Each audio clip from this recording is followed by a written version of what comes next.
Hey, what's up guys? Welcome back to another video, and today we'll be taking a look at the console-exclusive Mortal Kombat Trilogy. It was released in 1996 on the Playstation and Nintendo 64, with the PC and Sega Saturn port releasing a year later.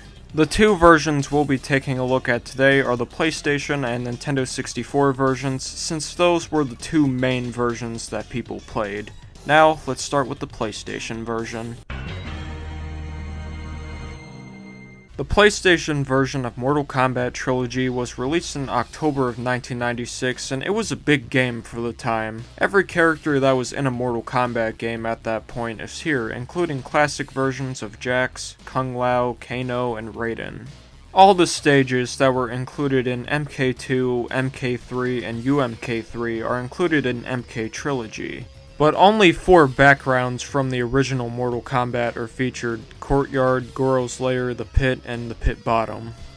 MK Trilogy introduces the Aggressor bar, which fills up the combatant's fight twice as much as the opponent is blocking. Once the bar is filled up, it grants the character fast movement and greater attack damage for a short period of time. The Brutality finishing move that was introduced in the 16-bit ports of UMK3 are included, which requires the player to perform an 11-button combo in order to rapidly beat their opponent until they explode.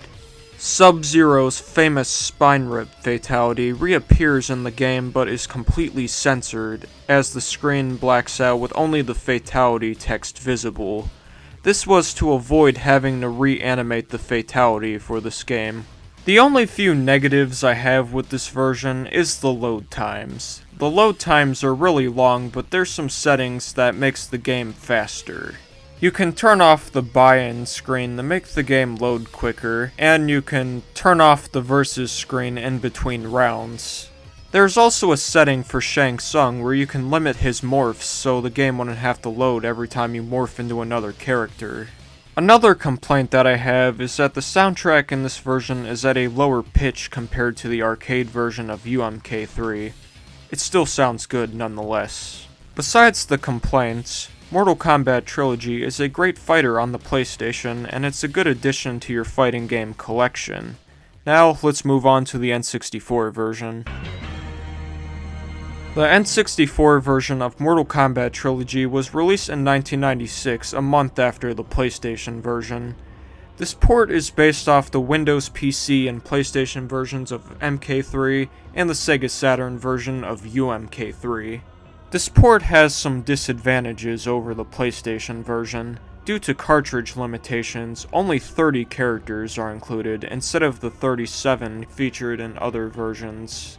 The N64 port lacks Goro and Kintaro, the classic versions of Jax, Kung Lao, Kano, and Raiden, as well as the unmasked Sub-Zero. However, the masked Sub-Zero can perform both Sub-Zero's special moves. Chameleon is replaced with the secret character Chameleon, a gray female ninja that randomly switches between Katana, Melina, and Jade. The N64 version of this game, like MK3 and UMK3, provides the player an ultimate combat code screen after the single-player game is over, where a 6-digit code can be entered to unlock Human Smoke and Chameleon for normal play.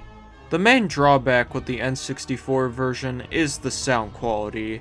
The voice samples and sound effects sound so compressed that it just sounds fuzzy, worse than the Super Nintendo games. Round one, fight. And the music? The less said the better. Here's a quick comparison with the N64 and PlayStation music.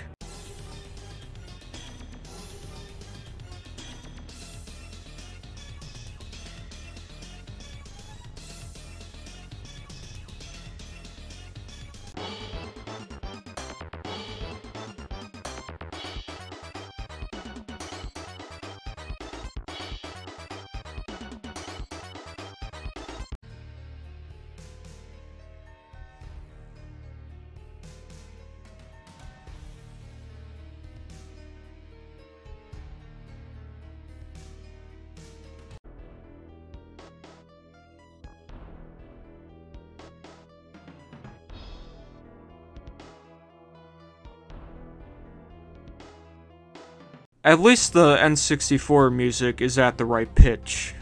Despite the downgrades, some players and tournament organizers actually prefer the N64 version over the PlayStation version. First off, there's a new game mode that was introduced that wasn't in the PlayStation version: 3v3 battles. This mode was exclusive to the N64 version, and it's still played to this day in most tournaments. There's zero load times since the game is on a cartridge. Some of the characters have exclusive fatalities, and it has a new stage that wasn't in the PlayStation version. The game controls well even with the N64 controller. Overall, Mortal Kombat Trilogy on N64 is a great port. It has some disadvantages over the PlayStation version, but it has some advantages that makes it better than the PlayStation version.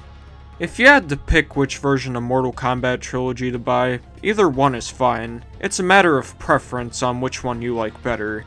Both versions have their advantages and disadvantages. No matter what version you play, you will still have a fun time with this game. That's all for this video. Until next time, thank you for watching.